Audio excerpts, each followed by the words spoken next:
quelques heures seulement après avoir été investi président de la transition au niveau du Mali, le colonel Assimi Goïta a signé un premier décret, celui nommant Choguel Maïga, Premier ministre de la transition. Choguel Maïga est chargé de former un gouvernement qui exercera jusqu'aux élections présidentielles prochaines. En nommant Choguel Maïga, le colonel Assimi Goïta répond ainsi à l'exigence des partenaires du Mali qui demandaient à ce que le Premier ministre soit un civil. Ici, Dimas Dikodo, Choguel Maïga, on peut dire que c'est une sorte de consécration pour celui qui était au devant de la lutte dans le mouvement M5. Oui, c'est tout ce qu'ils veulent, hein. Eux tous, qui font et refont les coups d'État là, au niveau du Mali, c'est tout ce qu'ils veulent. Ils veulent prendre les premières places, ils veulent être les premiers acteurs, ils veulent être des démocrates, mais ne veulent pas utiliser des méthodes démocratiques pour accéder au sommet de l'État. C'est vraiment dommage parce que, sincèrement, moi, je n'arrive pas à faire une lecture, en tout cas très, très, très nette de ce qui se passe au Mali. On mélange tout. On mélange la passion, on mélange je ne sais pas, les sentiments anti-français à la réalité politique, ou du moins à des exigences démocratiques pour pouvoir construire un État de droit. Et Choguel Maïga, qui s'est dit toujours démocrate, qui s'est mis toujours dans ce manteau, oui, facilement, se prête à ce jeu. Et voilà, c'est ce que nous avons au Mali. Je suis vraiment peiné du manque de fermeté de la CEDEAO et des autres organisations. Quand vous le faites, c'est comme c'est vous qui paraissez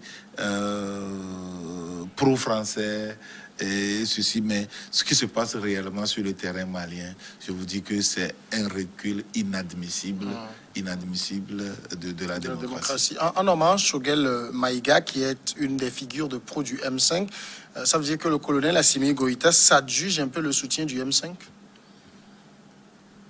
Oui, mais depuis le deuxième coup d'État, on a senti quand même que on a senti un rapprochement très rapide entre la junte et puis le mouvement M5. Et ceci parce que vous savez, ce mouvement a été l'épicentre de la contestation anti-IBK. Et au lendemain de la chute de IBK, les militaires avaient écarté dans un premier temps, ce mouvement, et ce mouvement a été rigoureux, n'a pas envoyé ces hommes au gouvernement jusqu'à ce que il y a eu ce deuxième coup d'État, donc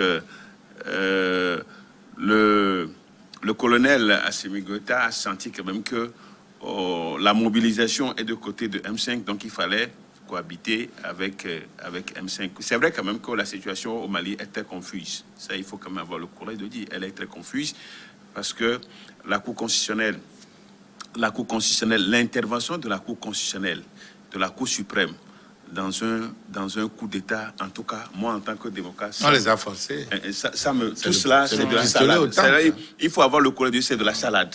Parce qu'on ne peut pas comprendre la Cour constitutionnelle qui confirme. Bon, est-ce que, peut-être que, est-ce qu'on a eu, il y a eu ça au Togo, c'est pas en 2005, je sais pas. Non. Donc, c'est dire quand même que ce qui se passe, c'est une confusion, la Cour suprême qui intervient, parce que on n'a pas besoin de la Cour constitutionnelle, on n'a pas besoin de la Cour suprême dans un coup d'État. C'est quand il y a des élections, ils interviennent. Quand il y a des élections, qu'ils interviennent. C'est pas eux qui ont suspendu la Constitution? Donc, Oui. La Cour constitutionnelle, c'est une institution de la Constitution. Donc, il y a tout ça. Je crois qu'en principe, aucune Il y a institution... un véritable mélange, on comprend. Non, moi j'avais quand même espéré lire la décision de la Cour. De la Cour. Non, sincèrement, je crois quand même que... C'est un tronc commun, c'est-à-dire c'est un mélange. Maintenant, l'étape là est franchie. Maintenant, il faut aller aux choses sérieuses, qui consisteront naturellement à aller jusqu'aux élections pour remettre le Mali, une fois encore, sur les rails démocratiques. Mais de grâce, que cela n'arrive plus au Mali. Ça va arriver. Que cela n'arrive plus au Mali. Ça va arriver encore. Que désormais les militaires du camp Kati, qu'ils sachent que ça soit c'est la dernière fois qu'ils interviennent. Qu'est-ce qui leur interdit ça? C'est la dernière. Non, je crois que peut-être que c'est ce qu'ils savent faire de mieux. Oui, c'est la dernière fois. La dernière fois qu'ils interviennent. Le combat pour briser, pour rompre des institutions mises en place politiquement. Je crois que sincèrement, mon cœur ne s'y trouve pas dans tout ce qui se passe. Maintenant, oui. C'est que de l'autre côté, il y a quand même l'intervention française qui pousse les gens à aller à faire des choses qui ne sont pas normales. C'est ce que je suis en train de voir. C'est ce que je suis en train de voir. Mais je crois sincèrement, l'Afrique n'a pas besoin. Aucun pays ne subisse plus le sort de Mali. Il faut des élections. Il faut que les gens parviennent au pouvoir avec des élections bien organisées. Je crois quand même que c'est ça qui pourra nous honorer et qui nous fera honneur. S'il faut, même je crois que les Occidentaux vont continuer par se moquer de nous par rapport à l'intervention des juges, des magistrats dans des coups d'État pour légitimer des coups d'État. Ça ne nous honore pas. Mais maintenant, c'est déjà, il faut le vin est déjà tiré, il faut le boire. Mais cette fois-ci, il faut qu'on aille aux élections. Ça, c'est le défi majeur de la junte d'Assimi Goïta et du Premier ministre maintenant, c'est d'organiser les élections dans un délai record. Pour que le Mali soit désormais Maïga, sur les rails démocratiques. Ce qu'on peut considérer comme un vétéran de la politique malienne. Oui, bien sûr. Il est en politique depuis 30 ans, il a été ministre plusieurs fois. Candidat à la présidentielle 2013-2018. C'est l'homme de la situation. Tous qui sont là-bas, pour moi, ce pas des hommes de la situation. C'est des usurpateurs de pouvoir. C'est des gens qui sont venus choper le pouvoir par force. Qui sont déjà dans les sérails, qui ont déjà fait... Ils ne sont pas des nouveaux. Ils font des choses qui ne sont pas du tout conformes à un État, aux exigences d'un État démocratique. Donc, pour moi, ce qui se joue là-bas, c'est un jeu trouble, malsain, qui n'honore pas l'Afrique. Mais la façon dont ils ont réussi à bluffer tout le monde, en mettant le sentiment anti-français devant ouais. Pour ne pas s'imprégner des exigences démocratiques. Mais ça me fait... je me pose la question à chaque fois... Non, c'est un coup d'État. Un coup d'État ne peut pas s'imprégner. C'est un coup d'État. Non, qui ne peut c'est pas un coup d'État que les gens saluent parce qu'on a mis devant un sentiment anti-français. Mais je me demande, les exigences des tests du protocole additionnel de la CEDEAO qui interdit les coups d'État, qui interdit à ce que ceux qui opèrent un coup d'État ne soient légitimés, ne soient acceptés au sein de la communauté, et que qu'un pays victime d'un coup d'État soit mis à l'écart. Mis à l'écart. Mais tout ça, on dirait que c'est la France. On dirait que tout ça, ça s'appelle la France. Et quand on veut opposer ça aux poutistes maliens, tout le monde crie à sur Baudet. Non, la France aussi. Qu'est-ce que la France a prêté aussi le flanc. Prêter quel flanc? Il ne faut pas faire le nivellement vers le bas. Si la France accepte, si la France a cautionné le coup d'État au Tchad, est-ce que ça vous empêche de respecter les règles que vous vous êtes données? Pourquoi ce nivellement vers le bas? Pourquoi les gens vont donner toujours l'exemple du Tchad pour dire que parce que la France a cautionné ça, et donc mais je parle de la CEDEAO.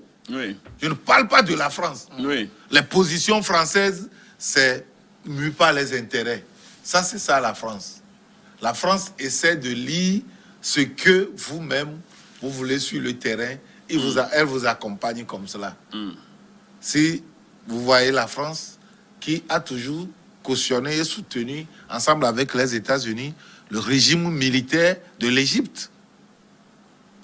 Vous avez vu le désordre qui se passe, qui s'est toujours passé en Algérie, où c'est un régime militaire pur et dur. L'Algérie, c'est une dictature pure et dure. La France cautionne ça. Comme l'Égypte. Comme l'Égypte, bien sûr. Comme l'Égypte. L'Égypte. Avec Al-Sisi. Vous avez organisé une élection. Les gens ont gagné. Les gens ont gagné. Oui. Mohamed Morsi. Mohamed Morsi. Et vous sortez de... C'est d'ailleurs l'un des seuls présidents démocratiquement élus de l'Égypte. En Égypte. Et vous maintenant, on cautionne. Vous l'envoyez en prison. Vous l'amenez en prison. Chasser. Oui. Vous voyez? Et vous le légitimez par une mascarade électorale. Mais moi, je pense que l'envie de la démocratie, c'est nous, les Africains, qui devons... Et nous devons choisir ce que nous voulons. D'accord. Alors maintenant, je voudrais qu'on reste quand même un peu sur le profil. De toute façon, le fait, il est consommé. Choguel Maïga a été nommé Premier ministre. Choguel Maïga, quand on prend son parcours, c'est un homme de poigne. C'est pas un béni oui-oui. Est-ce que c'est quelqu'un qui va accepter rester dans les bottes de Goïta? En tout cas, cette collaboration, ça va être... Nous allons attendre pour voir ce que ça va donner la collaboration Assimi Goïta. Non, il va rester. Il va rester dans les bottes de Goïta. Et le Premier ministre. Vous savez que la situation actuelle, Goïta va vouloir s'effacer un tout petit peu pour laisser le Premier ministre. Pour laisser, en tout cas, c'est mon analyse. Faut pas croire à ça. Pour laisser le Premier ministre agir. Parce que lui, étant militaire, au départ, je crois que avec le président, l'ex-président et l'ex-premier ministre, les ex-présidents et premiers ministres, il n'y avait pas eu une collaboration franche. Parce que Goïta influençait. Ce qui a fait que ils sont tombés. Maintenant, Goïta sait que si au niveau de la CEDEAO, on n'a pas pu lui imposer encore un autre président, on aurait pu lui imposer un autre président civil, comme on l'avait fait par le passé, pour que lui, il reste le vice-président. Ils ne l'ont pas fait. Ils l'ont pas fait. En principe, c'est ce qui devait être fait. Pour que Goïta soit toujours le vice-président et qu'un président civil soit nommé. Ça n'a pas été le cas.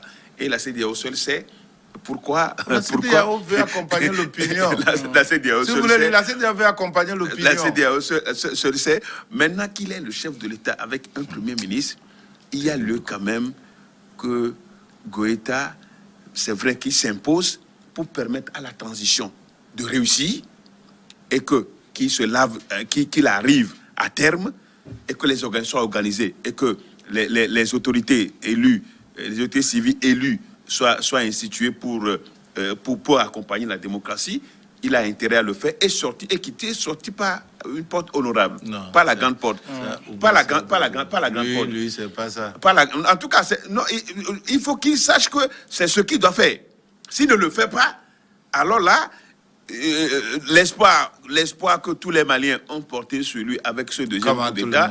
Tous les Maliens. Presque tous les Maliens. Il y a quand même une unanimité. Ils ont phagocyté une partie de l'opinion. Il y a quand même une unanimité autour de Goïta. Donc, ça veut dire que Maïga, c'est son homme. Oui. Maïga, parce que l'influence populaire de M5 est toujours là, qu'on le veuille ou pas. Alors il a choisi, Assimi Goïta a choisi le camp. En même temps, si Maïga surfe aussi sur l'influence que vous dites populaire du M5, ça va cracher. Il pourrait ne pas être dans les bottes de Goïta. Naturellement. Ça va clasher. Naturellement. Et ça risque de ne pas s'entendre. On va s'attendre à un autre clash. À un autre clash. Et c'est le Mali qui continue de s'enfoncer, qui va s'enfoncer encore. Parce que les événements qui se sont joués au Mali, c'est qu'on a senti depuis le coup d'État d'août, d'abord, que Goïta voulait être aux commandes. La CEDEAO l'a obligé à céder. Il a trouvé le moyen de prendre sa revanche, il est revenu. Et donc, il ne va pas se laisser supplanter par son Premier ministre. Vous avez tout dit. C'est tout le problème. Alors, est-ce que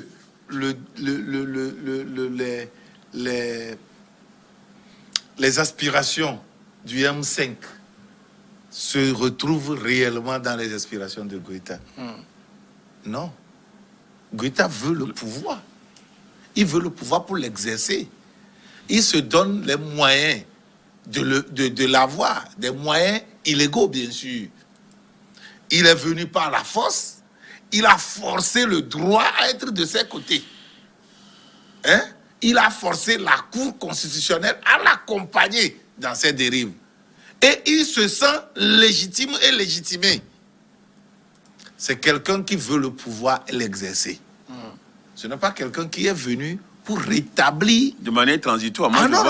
Il veut le pouvoir pour l'exercer de manière transitoire. Et quand un de ses proches, un de ses proches a déclaré la transition peut durer plus que ce qui est prévu, mais vous savez que toute son idée est trahie. Ils trouveront un moyen pour repousser la transition. Non, beaucoup d'acteurs politiques aussi le disent que le février ne sera pas difficile de tenir ce calendrier-là. Ne sera pas tenu. Voilà. Vous pensez que ce langage-là, c'est venu d'où? Non, beaucoup d'acteurs. Non, c'est pas beaucoup d'acteurs. Non, il le dit d'eux-mêmes. Ce n'est pas Goïta qui le leur impose. Goïta le leur fait dire. Non, ce n'est pas. Non, mais tu sais ce qu'on appelle un pouvoir? Non, tu le sais très bien. Ce n'est pas Goïta. Non, tu le sais très bien. Et tu sais, quand un homme politique veut avoir quelque chose, c'est surtout qu'il a le pouvoir d'État. Soyons raisonnables. Et surtout qu'il a le pouvoir d'État. Soyons raisonnables. Est-ce que de maintenant, nous sommes en juin. De juin à février, on peut tenir des élections. Oui, bien sûr. Si les Maliens veulent. Non, mais si le pouvoir, pouvoir malien, plus de 6 mois, pour organiser. Ils peuvent. Pour organiser. Mais attends, transition, quand un chef d'État décède, 90 jours ou 60 jours, dans le cas du Togo, par exemple. Et tu dis quoi? À supposer que c'est un chef d'État malien qui n'est plus et qu'il faut organiser des élections. Pourquoi on va nous dire que 6 mois là ne suffit pas? 7 mois d'ailleurs ne suffit pas. D'ailleurs, il faut retourner. 7 ou 8 mois, nous sommes en juin, jusqu'en février. Ça fait retourner au début parce qu'on leur avait donné 18 mois. C'était 18 mois. Et rien n'a été fait. Rien n'a été fait. Et je dis, moi je calcule les mois qui se trouvent devant nous. 8 mois, 7 à 8 mois. De toutes les façons. Si on n'arrive pas à le faire, c'est simplement parce qu'il n'y a pas la volonté politique. Il a dit qu'il va honorer tous les engagements, y compris la tenue des élections dans le délai. Maintenant, quand il a dit ça, donc on tu as vu, c'est ça le pouvoir politique, Edo, et tu es dans la politique depuis des années. Je sais. Et tu sais très bien que ce que Goïta... Le chef veut... Il ne le dit pas, mais il le fait dire. Vous savez,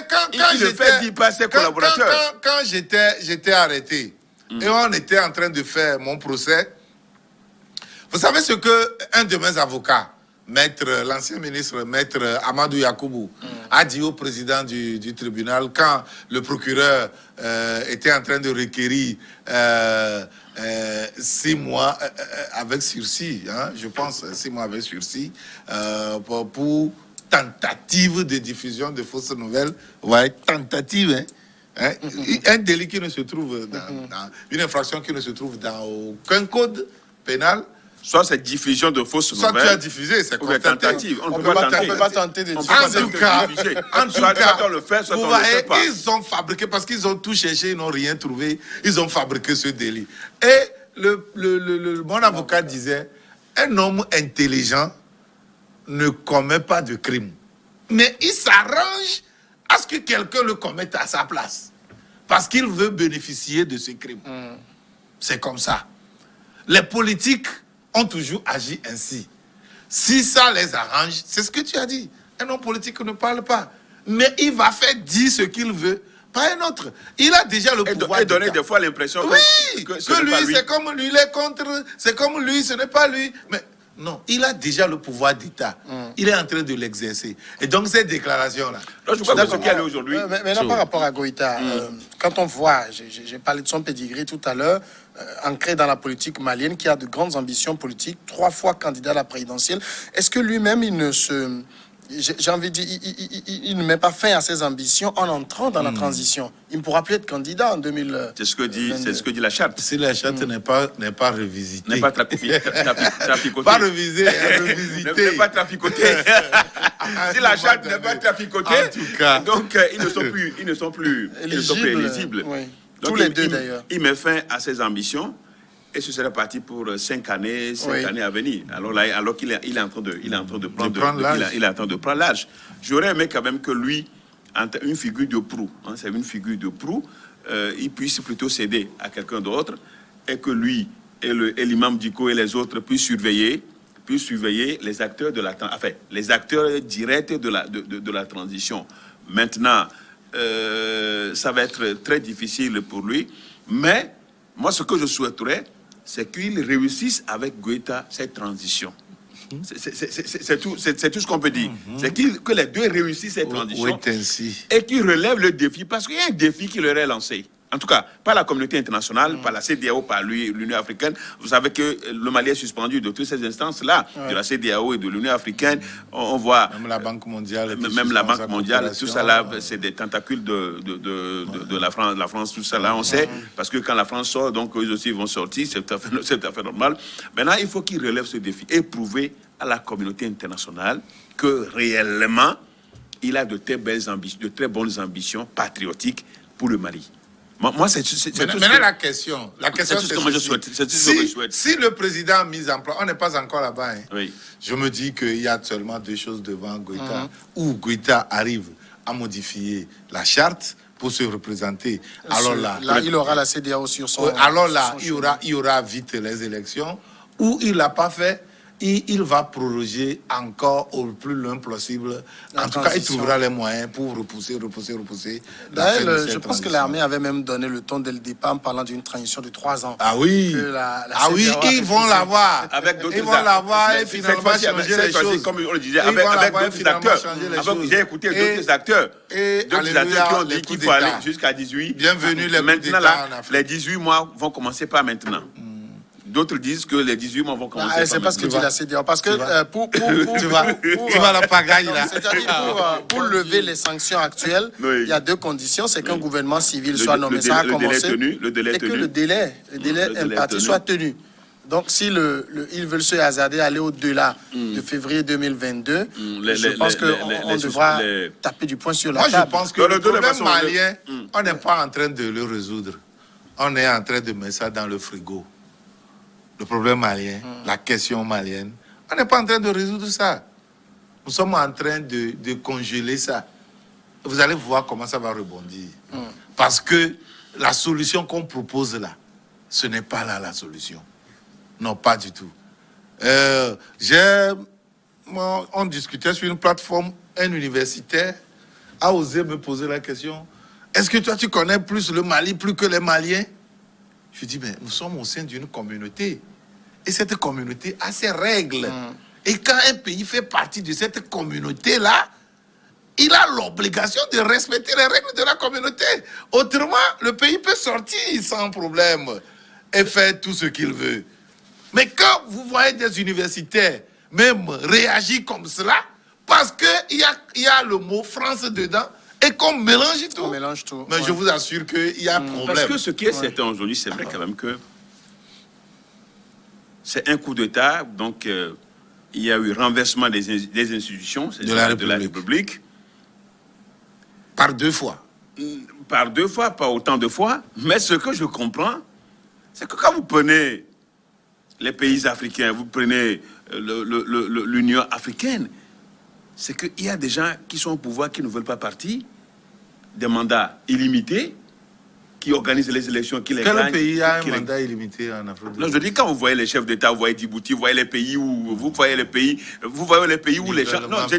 Non. Tu parles de la CEDEAO. Non, je parle de l'Union africaine. J'ai bien dit l'Union africaine. Il y a des chefs d'État qui sont là à vie. À vie, ils organisent les élections, ils renouvellent, ils traficotent les constitutions, ils sont là. Et quand il y a un renversement des institutions de la République comme coup d'État, ben, je l'ai toujours dit que c'est pratiquement la même chose. C'est pratiquement la même chose. Et ça, on est d'accord. Qu'est-ce que tu veux dire? On doit cautionner les coups d'État. Non. Parce qu'il y a des individus qui Non, s'éternisent je dis quand on ne cautionne pas, je ne veux pas qu'on cautionne les coups d'État. Au même moment, qu'on dise aux gens quand même d'arrêter. Que de continuer par tripatouiller. Mais qui le dit? Qui? Hein? Qui dit qu'il faut le faire? Non, je dis c'est ce qui se fait. Non, on ne les condamne pas. Non. Est-ce qu'on a condamné Ouattara? Je te donne un exemple. La CEDEAO a pu condamner Ouattara. Peut-être là où se trouve la difficulté. Mais c'est des Assimi Goïta. Vous Ils sont tous parce que c'est des Assimi Vous Goïta. oubliez que toutes les constitutions prévoient le mécanisme de modification. Et quand c'est suivi, il n'y a rien. Non, c'est fait à dessein. Mais là aussi, tu vas voir qu'il y a quand même des voix. Tu sais que c'est des coups d'État constitutionnels. Non, attends, Edo. Tu sais que très souvent, s'il y a des changements, des changements au niveau des valeurs, pour pouvoir porter des valeurs, pour pouvoir implémenter des vertus, ça commence par les réclamations de la société civile. Mais ça doit être continuel. Et les acquis doivent être renforcés. À ce niveau, par exemple, ce qu'a fait Alassane Ouattara, la société civile, de par tous les pays de l'Afrique de l'Ouest a condamné cela. La société civile a condamné cela. Et tout le monde dénonce cela. Même au sein, en Côte d'Ivoire, même les voix se lèvent pour dénoncer cela. Vous savez, ce qui est dénoncé, toujours dénoncé, a toujours, en tout cas, a de difficultés à s'implanter. C'est comme ça. Vous avez vu au Togo, en Afrique de l'Ouest, CEDEAO. Avant, la CEDEAO n'exigeait pas la limitation des mandats.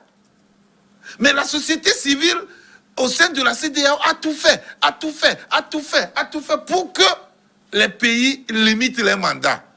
Donc, au sein de la CEDEAO, actuellement, c'est une obligation.